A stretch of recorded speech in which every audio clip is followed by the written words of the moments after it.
അർ-റഅദ് നാമം. ഈ സൂറയുടെ 13-ാം സൂക്തത്തിലെ റഅദ് അഥവാ ഇടിനാദം എന്ന പദമാണ് ഇതിന്റെ നാമമായി നിശ്ചയിച്ചിട്ടുള്ളത്. ഇടിനാദത്തെപ്പറ്റി സൂറ ചർച്ച ചെയ്യുന്നുവെന്ന് ഇതിനർത്ഥമില്ല. ഇടിനാദം എന്ന പദം പരാമർശിക്കപ്പെട്ട അധ്യായമെന്നേ വിവക്ഷയുള്ളൂ. അവതരണഘട്ടം.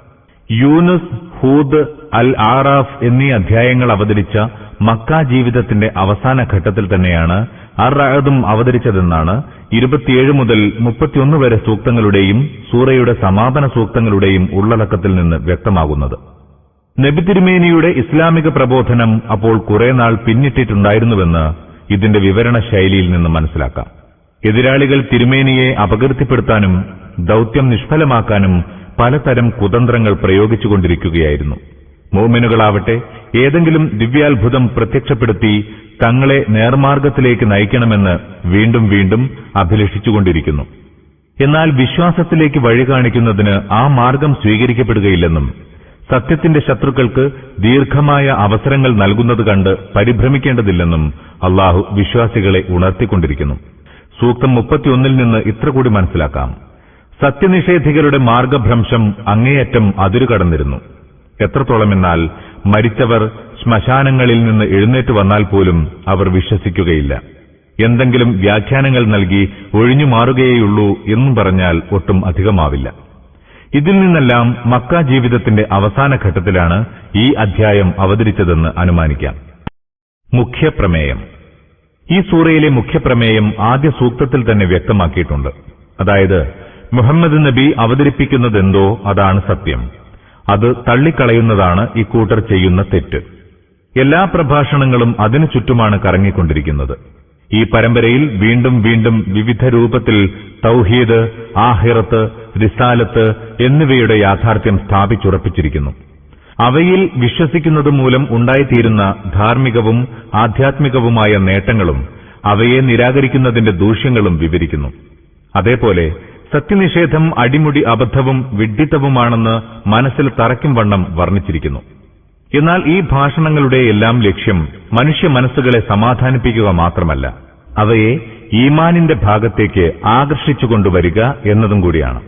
അതിനാൽ കേവലം ബുദ്ധിപരമായ തെളിവുകൾ അവതരിപ്പിക്കുക മാത്രമല്ല, മറിച്ച് ഓരോ തെളിവും ഓരോ ദൃഷ്ടാന്തവും അവതരിപ്പിച്ച ശേഷം അറിവില്ലാത്ത ജനങ്ങളെ ദുർമാർഗം കൈയൊഴിക്കുന്നതിനു വേണ്ടി വിവിധ തരത്തിൽ താക്കീത് ചെയ്യുകയും പ്രലോഭിപ്പിക്കുകയും കൂടി ചെയ്യുന്നുണ്ട്. പ്രഭാഷണത്തിനിടയിൽ പലയിടത്തും എതിരാളികളുടെ ആരോപണങ്ങൾ പരാമർശിക്കാതെ മറുപടി പറഞ്ഞിരിക്കുന്നു. മുഹമ്മദ് നബിയുടെ പ്രബോധനത്തെപ്പറ്റി ജനഹൃദയങ്ങളിൽ ഉണ്ടായിരുന്നതോ എതിരാളികൾ ഉന്നയിച്ചിരുന്നതോ ആയ സംശയങ്ങൾ ദൂരീകരിച്ചിരിക്കുന്നു. അതോടൊപ്പം വർഷങ്ങളോളം ദീർഘിച്ച കഠിനമായ ത്യാഗങ്ങൾ അനുഷ്ഠിച്ചത് കാരണം ദുർബലരാവുകയും അസ്വസ്ഥരായി അദൃശ്യ സഹായം പ്രതീക്ഷിക്കുകയും ചെയ്യുന്ന മുഅ്മിനുകളെ സമാധാനിപ്പിക്കുകയും ചെയ്തിരിക്കുന്നു. ബിസ്മില്ലാഹിർ റഹ്മാനിർ റഹീം. പരമദയാലുവും കരുണാവാരിധിയുമായ അല്ലാഹുവിന്റെ നാമത്തിൽ. അലിഫ് ലാം മീം റാ. തിൽക ആയാതുൽ കിതാബ് വല്ലദീ ഉൻസില ഇലൈക മിർ റബ്ബികൽ ഹഖ് ولكن أكثر الناس لا يؤمنون. അലിഫ് ലാം മീം റാ. ഇവ വേദസൂക്തങ്ങളാകുന്നു. നിന്റെ നാഥങ്കൽ നിന്ന് നിനക്ക് അവതരിച്ചു കിട്ടിയത് തനി സത്യമാകുന്നു. പക്ഷേ അധികം ആളുകളും വിശ്വസിക്കുന്നില്ല. ഈ അധ്യായത്തിന്റെ മുഖവുരയാണിത്. ഉദ്ദിഷ്ടകാര്യങ്ങൾ കുറഞ്ഞ വാക്യങ്ങളിൽ ഇവിടെ വിവരിച്ചിരിക്കുന്നു. നബി തിരുമേനിയോടാണ് പ്രഭാഷണം. തിരുമേനിയെ സംബോധന ചെയ്തുകൊണ്ട് അള്ളാഹു പറയുന്നു, ഓ നബിയെ, താങ്കളുടെ ജനതയിൽ അധികം ആളുകളും ഈ അധ്യാപനം സ്വീകരിക്കാൻ വിസമ്മതിക്കുകയാണ്. പക്ഷേ യഥാർത്ഥത്തിൽ നാമാണ് താങ്കളിലേക്ക് ഇത് അവതരിപ്പിച്ചുകൊണ്ടിരിക്കുന്നത്. ജനങ്ങൾ അംഗീകരിച്ചാലും നിരാകരിച്ചാലും ഇത് പരമസത്യമാകുന്നു. സംക്ഷിപ്തമായ ഈ മുഖവരയ്ക്ക് ശേഷം സാക്ഷാൽ വിഷയത്തിലേക്ക് കടക്കുകയാണ്. എന്തുകൊണ്ടാണത് സത്യമാകുന്നതെന്നും അതിനോടുള്ള നിഷേധികളുടെ നിലപാട് എന്തുമാത്രം അബദ്ധജടിലമാണെന്നും ഇതിൽ അവരെ ബോധ്യപ്പെടുത്താൻ ശ്രമിച്ചിട്ടുണ്ട്. ഈ പ്രഭാഷണം മനസ്സിലാക്കുന്നതിന് നബി തിരുമേനി ഏതു കാര്യത്തിലേക്കാണ് ആ സമയത്ത് ജനങ്ങളെ ക്ഷണിച്ചിരുന്നതെന്ന് മനസ്സിലാക്കേണ്ടതുണ്ട്. അടിസ്ഥാനപരമായി 3 കാര്യങ്ങളിൽ അധിഷ്ഠിതമായിരുന്നു അത്. ഒന്ന്, ദിവ്യത്വം പരിപൂർണമായി അല്ലാഹുവിനാണ്. അതിനാൽ അവനല്ലാതെ മറ്റാരും അടിമത്തത്തിനോ ഇബാദത്തിനോ അർഹരായിട്ടില്ല. 2, നിങ്ങൾക്ക് ഈ ജീവിതത്തിന് ശേഷം മറ്റൊരു ജീവിതം ഉണ്ടാവും. അവിടെ നിങ്ങളുടെ പ്രവർത്തനങ്ങളെ സംബന്ധിച്ച് ഉത്തരം ബോധിപ്പിക്കേണ്ടി വരും. 3, ഞാൻ അല്ലാഹുവിന്റെ ദൂതനാണ്. നിങ്ങളുടെ മുമ്പിൽ ഞാൻ അവതരിപ്പിക്കുന്നത് എന്റെ വകയല്ല, അല്ലാഹുവിങ്കൽ നിന്നുള്ളതാണ്. ഈ 3 കാര്യങ്ങൾ അംഗീകരിക്കുന്നതിൽ നിന്നാണ് ജനങ്ങൾ വിമുഖരാവുന്നത്.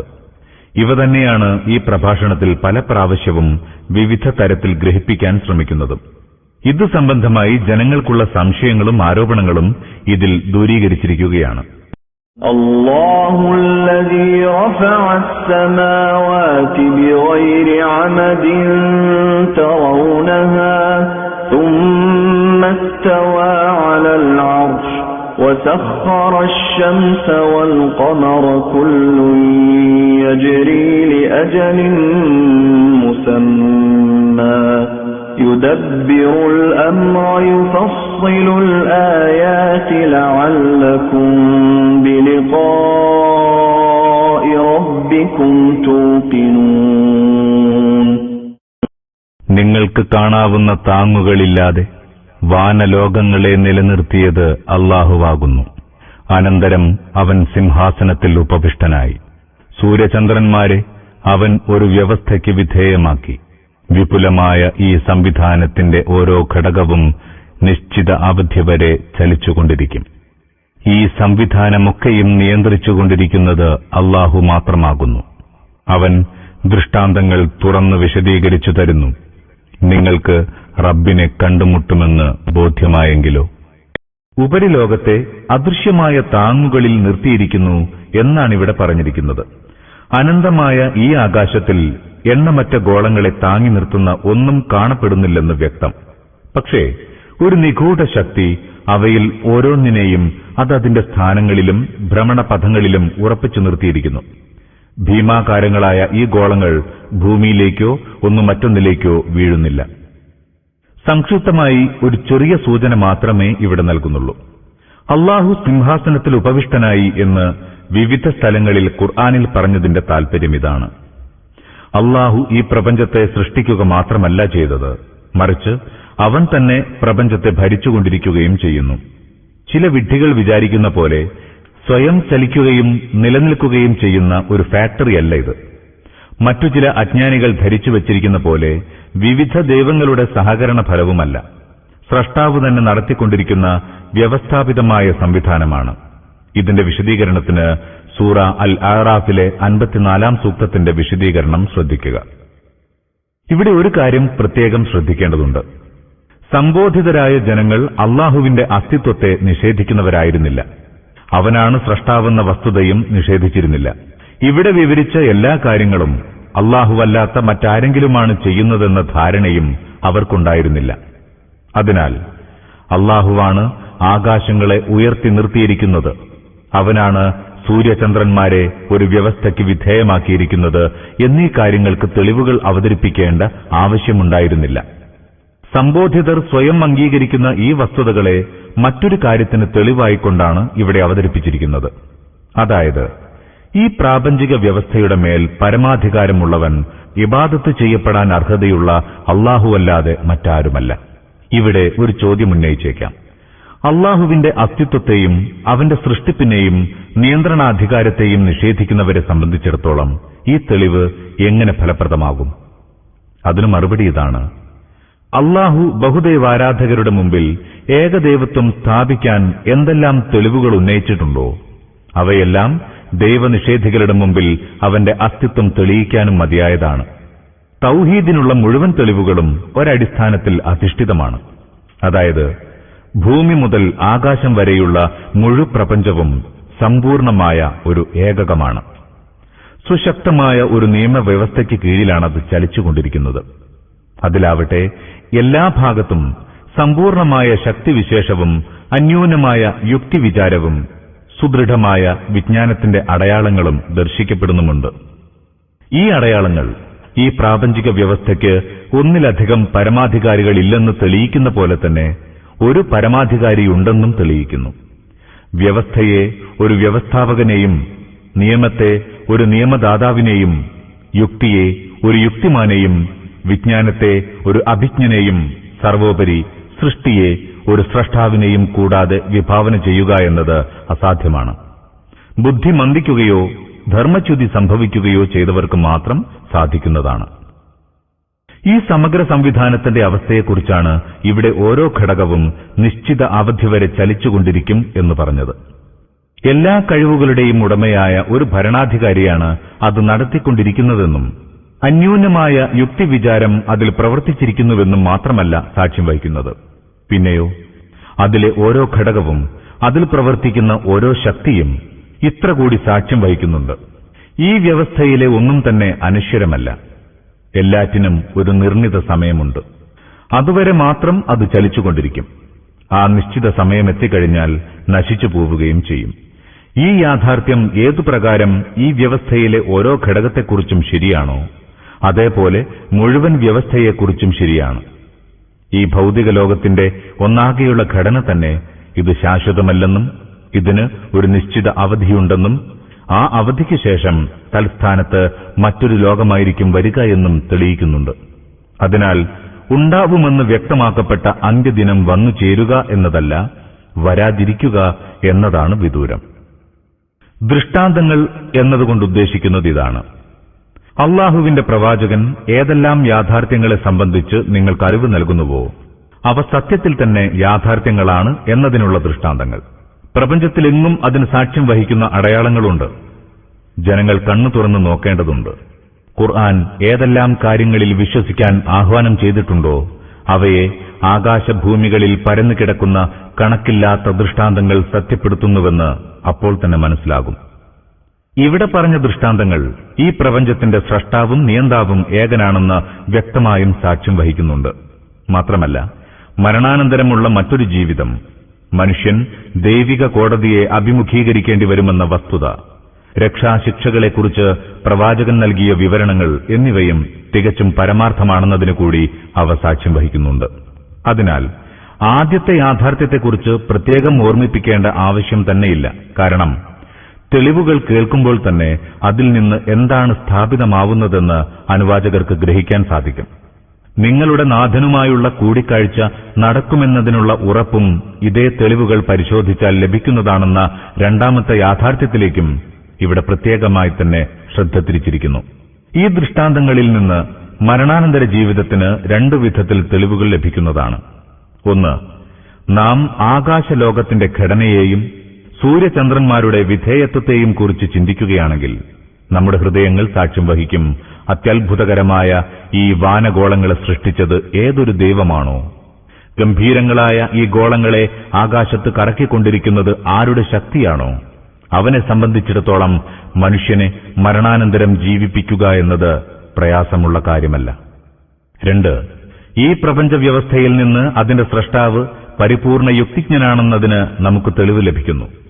മനുഷ്യനെ ബോധവും ബുദ്ധിയും സ്വാതന്ത്ര്യവും ഇച്ഛാശക്തിയുമുള്ള ഒരു സൃഷ്ടിയാക്കിയതിനു ശേഷം തന്റെ ഭൂമിയിലുള്ള നിരവധി വസ്തുക്കളിൽ ഉപഭോഗാവകാശം നൽകുകയും ചെയ്തു. തുടർന്ന് അവന്റെ ജീവിതത്തിന്റെ കണക്ക് ചോദിക്കാതിരിക്കുക, അവനോട് അക്രമം പ്രവർത്തിച്ചവരെ വിചാരണ ചെയ്യാതിരിക്കുക, ആക്രമിക്കപ്പെട്ടവരോട് നീതി കാണിക്കാതിരിക്കുക, നന്മ പ്രവർത്തിച്ചവർക്ക് പ്രതിഫലവും തിന്മ പ്രവർത്തിച്ചവർക്ക് ശിക്ഷയും നൽകാതിരിക്കുക, താൻ ഏൽപ്പിച്ചിരുന്ന അമൂല്യമായ അമാനത്തുകൾ എന്തു ചെയ്തുവെന്ന് അന്വേഷിക്കുക പോലും ചെയ്യാതിരിക്കുക. ഇതെല്ലാം അവന്റെ യുക്തിക്കെതിരാണെന്ന് മനസ്സിലാക്കാൻ പ്രയാസമില്ല. അന്ധനായ ഒരു രാജാവിന് തന്റെ രാജ്യകാര്യങ്ങളെല്ലാം ഉദ്യോഗസ്ഥന്മാരെ ഏൽപ്പിച്ച് സ്വപ്നവും കണ്ട് അശ്രദ്ധയിൽ കഴിയാൻ സാധിച്ചേക്കും. പക്ഷേ ബുദ്ധിമാനും യുക്തിജ്ഞനുമായ ഒരു ഭരണാധികാരിക്ക് ഇങ്ങനെ അശ്രദ്ധനായിരിക്കാനാവില്ല. ഇങ്ങനെ ആകാശദൃശ്യങ്ങൾ നമ്മോട് പരലോകത്തിന്റെ സാധ്യത മാത്രമല്ല, അതിന്റെ സംഭവ്യത സംശയരഹിതമാണെന്ന് തന്നെ വിളിച്ചു പറയുന്നുണ്ട്. وهو الذي مد الأرض وجعل فيها رواسي وأنهارا ومن كل الثمرات جعل فيها زوجين اثنين يغشي الليل النهار إن في ذلك لآيات لقوم يتفكرون. ഈ ഭൂമിയെ വിസ്തൃതമാക്കി വെച്ചതും അതിൽ പർവ്വതങ്ങൾ ഉറപ്പിച്ചതും നദികൾ ഒഴുക്കിയതും അവൻ മാത്രമാകുന്നു. അവൻ തന്നെ സകല ഫലങ്ങളുടെയും ജോഡികൾ സൃഷ്ടിച്ചു. പകലിനെ രാവിനാൽ മൂടുന്നതും അവൻ തന്നെ. ഇതിലൊക്കെയും മഹത്തായ ദൃഷ്ടാന്തങ്ങളുണ്ട്. ആകാശഗോളങ്ങൾക്കു ശേഷം ഭൂലോകത്തേക്കാണ് ശ്രദ്ധ തിരിക്കുന്നത്. ഇവിടെയും ദൈവത്തിന്റെ കഴിവിനും യുക്തിക്കും ദൃഷ്ടാന്തങ്ങൾ നിരത്തിക്കൊണ്ട് തൗഹീദും ആഖിറത്തും തെളിയിക്കുകയാണ്. ആ തെളിവുകൾ ഇങ്ങനെ സംഗ്രഹിക്കാം. 1. ആകാശഗോളങ്ങളുമായി ഭൂമിക്കുള്ള ബന്ധം. സൂര്യനും ചന്ദ്രനുമായുള്ള അതിന്റെ ബന്ധം. ഭൂമിയിലെ കണക്കില്ലാത്ത സൃഷ്ടിജാലങ്ങൾക്ക് പർവ്വതങ്ങളും നദികളുമായുള്ള ബന്ധം. ഇവയെല്ലാം തന്നെ ഒരു കാര്യം വ്യക്തമാക്കുന്നുണ്ട്. അവയെ വ്യത്യസ്ത ദൈവങ്ങൾ സൃഷ്ടിച്ചതല്ല. അധികാരശക്തിയുള്ള വിവിധ ദൈവങ്ങൾ വ്യവസ്ഥപ്പെടുത്തിയതുമല്ല. അങ്ങനെയായിരുന്നുവെങ്കിൽ ഈ വസ്തുക്കൾക്കിടയിൽ ഇത്രയധികം യോജിപ്പും ഐക്യവും ഇണക്കവും കാണപ്പെടുമായിരുന്നില്ല. നശിച്ചു പോവാതെ അവ നിലനിൽക്കുകയും ചെയ്യുമായിരുന്നില്ല. ഭൂമി തൊട്ട് ആകാശം വരെയുള്ള ഓരോ വസ്തുവും സമ്പൂർണ്ണ സഹകരണത്തോടും പരസ്പരം കൂട്ടിമുട്ടാതിരിക്കും വിധം വ്യവസ്ഥാപിതമായും സൃഷ്ടിക്കാനും നിയന്ത്രിക്കാനും വ്യത്യസ്ത ദൈവങ്ങൾക്ക് എങ്ങനെ സാധിക്കും? 2. ഭീമാകാരമായ ഈ ഭൂഗോളം വിശാലമായ ഈ അന്തരീക്ഷത്തിൽ തങ്ങി നിൽക്കുന്നു. അതിനു മുകളിൽ വലിയ വലിയ പർവ്വതങ്ങൾ ഉയർന്നു നിൽക്കുന്നു. അതിന്റെ മാരടത്തിലൂടെ ഗംഭീരങ്ങളായ നദികൾ ഒഴുകിക്കൊണ്ടിരിക്കുന്നു. അതിന്റെ മടിത്തട്ടിൽ വൈവിധ്യമാർന്ന എണ്ണമറ്റ വൃക്ഷങ്ങൾ വളർന്നു നിൽക്കുന്നു. അങ്ങേയറ്റം വ്യവസ്ഥാപിതമായി ദിനരാത്രങ്ങളാകുന്ന അത്ഭുത പ്രതിഭാസം കാണപ്പെടുന്നു. ഇവയെല്ലാം അവയുടെ സ്രഷ്ടാവായ അള്ളാഹുവിന്റെ കഴിവിനെയാണ് വിളംബരപ്പെടുത്തുന്നത്. ഇത്രയും കഴിവുറ്റ ശക്തിക്ക് മനുഷ്യന് മരണാനന്തരം ജീവിപ്പിക്കാൻ സാധ്യമല്ലെന്ന് പറഞ്ഞാൽ അത് ചിന്തയുടെയും ബുദ്ധിയുടെയും അടയാളമല്ല, മറിച്ച് വിഡ്ഢിത്തത്തിന്റെയും മൗഢ്യത്തിന്റെയും തെളിവാണ്. 3. ഭൂമിയുടെ ഘടനയിൽ അതിൽ പർവ്വതങ്ങൾ നിർമ്മിച്ചതിൽ, പർവ്വതങ്ങളിൽ നിന്ന് നദികളെ ഒഴുക്കിയതിൽ, പുഷ്പങ്ങളുടെ വൈവിധ്യത്തിൽ, ഫലങ്ങളെ ജോഡികളായി സൃഷ്ടിച്ചതിൽ, രാത്രിക്ക് ശേഷം പകലും പകലിനു ശേഷം രാത്രിയും വ്യവസ്ഥാപിതമായി മാറിവരുന്നതിൽ, എല്ലാറ്റിലും അങ്ങേയറ്റം യുക്തിയും വളരെയേറെ ഉപകാരങ്ങളും കാണപ്പെടുന്നുണ്ട്. ഈ രൂപത്തിൽ സൃഷ്ടി നടത്തിയ അള്ളാഹു തികഞ്ഞ അഭിജ്ഞനാണെന്ന് അവ ഉച്ചത്തിൽ വിളിച്ചു പറയുന്നു. ഇവയെല്ലാം ഏതോ അന്ധമായ ശക്തിയുടെ പ്രവർത്തനങ്ങളല്ലെന്നും ഒരു കോമാളിയുടെ തമാശകളല്ലെന്നും അവ വിളംബരം ചെയ്യുന്നു. ആ വസ്തുക്കളിൽ ഓരോന്നിലും അങ്ങേയറ്റത്തെ യുക്തിയും സൂക്ഷ്മജ്ഞാനവും പ്രവർത്തിക്കുന്നത് കാണാം. മനുഷ്യനെ ഈ വിധം സൃഷ്ടിക്കുകയും അങ്ങേയറ്റം സുഖസൗകര്യങ്ങൾ അനുഭവിക്കാൻ അവസരം നൽകുകയും ചെയ്തിട്ട് അവനെ അങ്ങനെ തന്നെ മണ്ണിൽ മൂടിക്കളയുമെന്ന് അനുമാനിക്കാൻ ഒരു പടുവിഡ്ഢിക്ക് മാത്രമേ സാധ്യമാകൂ. وفي الأرض قطع متجاورات وجنات من أعناب وزرع ونخيل صنوان وغير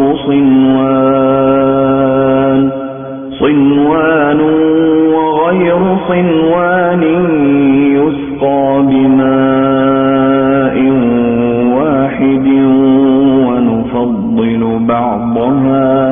ونفضل بعضها على بعض في الأكل إن في ذلك لآيات لقوم يعقلون.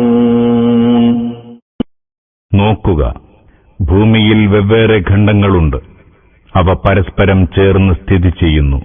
മുന്തിരിത്തോപ്പുകളുണ്ട്, വയലുകളുണ്ട്, ഒറ്റയായും കൂട്ടമായും വളരുന്ന കാരയ്ക്ക മരങ്ങളുണ്ട്. എല്ലാറ്റിനും ഒരേ വെള്ളമാകുന്നു നനയ്ക്കുന്നത്. എന്നാൽ രുചിയിൽ നാം ചിലതിനെ മറ്റു ചിലതിനേക്കാൾ വിശിഷ്ടമാക്കുന്നു. ബുദ്ധി ഉപയോഗപ്പെടുത്തുന്നവർക്ക് ഈ പ്രതിഭാസങ്ങളിലെല്ലാം ധാരാളം ദൃഷ്ടാന്തങ്ങളുണ്ട്. ഭൂമിയിൽ വെവ്വേറെ ഖണ്ഡങ്ങളുണ്ട് എന്ന് പറഞ്ഞതിന്റെ താൽപര്യം ഇതാണ്. ഭൂമിയെ ഒറ്റ ഖണ്ഡമായിട്ടല്ല, വിവിധ ഖണ്ഡങ്ങളായിട്ടാണ് അവൻ സൃഷ്ടിച്ചിരിക്കുന്നത്. അവ പരസ്പരം ചേർന്നു നിൽക്കുന്നവയാണ്. എങ്കിലും ആകൃതിയിൽ, വർണ്ണത്തിൽ, പദാർത്ഥങ്ങളുടെ ഘടനയിൽ, സവിശേഷതകളിൽ, ശേഷിയിൽ, ഫലപുഷ്ടിയിൽ, അസംസ്കൃത ഖനിജങ്ങളുടെ നിക്ഷേപങ്ങളിൽ എല്ലാം ഒന്നിൽ നിന്ന് തികച്ചും വ്യത്യസ്തമാണ്. വിവിധങ്ങളായ ഈ ഖണ്ഡങ്ങളുടെ നിർമ്മാണത്തിലും അവയുടെ വൈചാത്യങ്ങളിലും കണക്കറ്റ യുക്തികളും തത്വങ്ങളുമാണ് ഉൾക്കൊള്ളിച്ചിട്ടുള്ളത്. മറ്റു സൃഷ്ടികളെ മാറ്റി നിർത്തി മനുഷ്യനു മാത്രം ലഭിക്കുന്ന ഉപകാരങ്ങളെപ്പറ്റി ചിന്തിച്ചു നോക്കുക. മനുഷ്യന്റെ വ്യത്യസ്ത ആവശ്യങ്ങളോടും താൽപര്യങ്ങളോടും ഭൂമിയുടെ ഈ വൈവിധ്യങ്ങൾ എന്തുമാത്രം യോജിപ്പാണ് പുലർത്തുന്നത്. അവ മൂലം മനുഷ്യനാഗരികതയുടെ വളർച്ചയ്ക്കും വികാസത്തിനും എന്തുമാത്രം അവസരങ്ങളാണ് ലഭിക്കുന്നത്. ഇവയെല്ലാം ഒരു തന്ത്രജ്ഞന്റെ സുചിന്തിതമായ നടപടിക്രമങ്ങളുടെയും ബുദ്ധിപരമായ പ്രവർത്തനങ്ങളുടെയും ഫലമാണെന്ന് തീർച്ച. ഇവയെല്ലാം കേവലം യാദൃച്ഛിക സംഭവമായി വിലയിരുത്താൻ അതിരുകവിഞ്ഞ സത്യനിഷേധിക്ക് മാത്രമേ കഴിയൂ. ഈ സൂക്തത്തിൽ അള്ളാഹുവിന്റെ ഏകത്വത്തിനും ശക്തിവിശേഷത്തിനും തന്ത്രജ്ഞതയ്ക്കും തെളിവുകൾ അവതരിപ്പിക്കുന്നുണ്ട്. അതിനു പുറമെ മറ്റൊരു യാഥാർത്ഥ്യത്തിലേക്ക് കൂടി സൂക്ഷ്മമായ സൂചന നൽകിയിരിക്കുന്നു. അള്ളാഹു ഈ പ്രപഞ്ചത്തെ ഏകരൂപമാക്കിയിട്ടില്ല. ഭൂമി ഒന്നാണ്, പക്ഷെ അതിലെ ഖണ്ഡങ്ങൾ വർണ്ണത്തിലും രൂപത്തിലും പ്രത്യേകതകളിലുമെല്ലാം വ്യത്യസ്തമാണ്. ഭൂമിയും വെള്ളവും ഒന്ന്, അതിൽ നിന്നുണ്ടാകുന്ന ധാന്യങ്ങളും ഫലങ്ങളും വിവിധങ്ങൾ. ഒരേ വൃക്ഷം, അതിന്റെ ഫലങ്ങൾ മറ്റു ഫലങ്ങളുമായി പൊതുവായ ചില സാദൃശ്യങ്ങൾ ഉള്ളതോടൊപ്പം രൂപത്തിലും വലുപ്പത്തിലുമെല്ലാം വ്യത്യസ്തങ്ങൾ. ഒരേ മുരടിൽ നിന്ന് 2 തടികളുണ്ടാവുന്നു, എന്നാൽ 2 തടികളും അവയുടേതായ വ്യത്യസ്തതകൾ പുലർത്തുന്നുണ്ട്.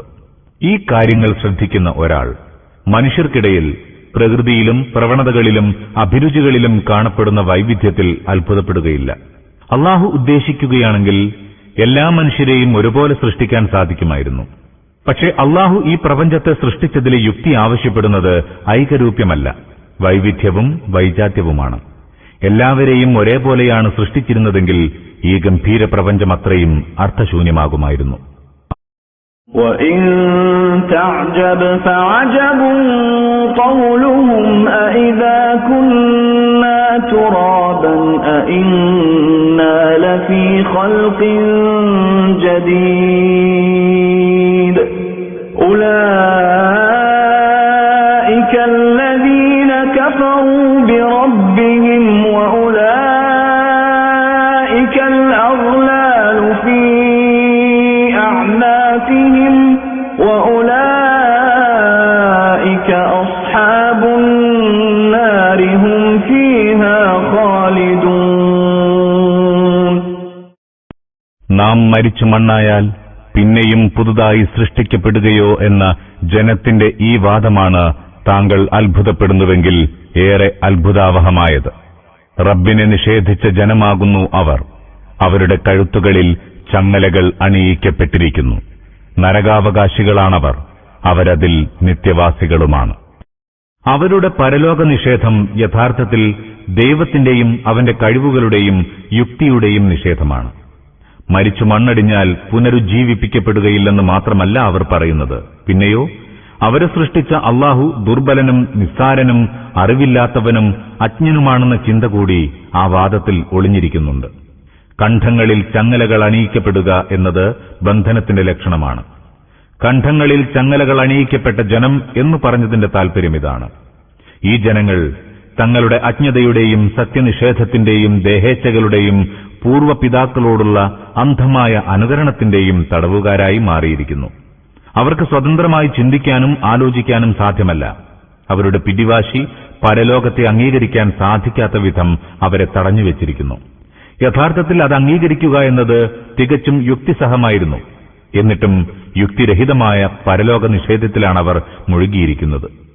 وَيَسْتَعْجِلُونَكَ بِالسَّيِّئَةِ قَبْلَ الْحَسَنَةِ وَقَدْ خَلَتْ مِنْ قَبْلِهِمُ الْمَثُلَاتُ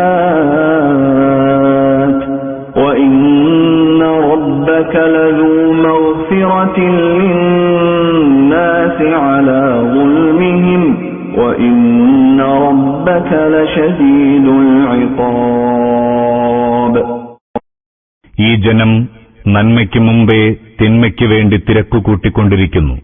എന്നാൽ ഇവർക്ക് മുമ്പ് പാഠം പഠിപ്പിക്കുന്ന എത്രയോ ഉദാഹരണങ്ങൾ കഴിഞ്ഞു പോയിട്ടുള്ളതാകുന്നു.